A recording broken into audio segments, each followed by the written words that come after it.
இந்தியாவில் 8,000 எக்ஸ் கணக்குகள் முடக்க மத்திய அரசு உத்தரவு பிறப்பித்துள்ளதாக இந்திய ஊடகங்கள் செய்தி வெளியிட்டுள்ளன. ஆபரேஷன் சிந்தூரை தொடர்ந்து பாகிஸ்தான் இந்தியா இடையே நேரடி தாக்குதல்கள் தொடங்கியுள்ள நிலையில் எக்ஸ் தளத்துக்கு இந்திய மத்திய அரசு இந்த உத்தரவை பிறப்பித்துள்ளது.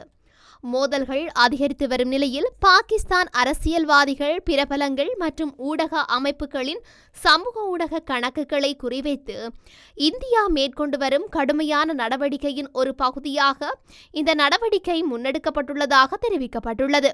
இது தொடர்பாக எக்ஸ் நிறுவனம் கூறியதாவது, இந்திய அரசின் நிர்வாக உத்தரவினை ஏற்று இந்தியாவில் உள்ள 8,000 எக்ஸ் வலைத்தள கணக்குகளை முடக்கும் பணியில் ஈடுபட்டுள்ளோம். ஆனால் இந்திய அரசின் கோரிக்கைகள் மீது எங்களுக்கு உடன்பாடில்லை. இந்த தடை உத்தரவுகளால் பாதிக்கப்படும் அனைத்து பயனர்களும் நீதிமன்றங்களிலிருந்து தகுந்த நிவாரணம் பெற நாங்கள் ஊக்குவிக்கின்றோம் என தெரிவிக்கப்பட்டுள்ளது.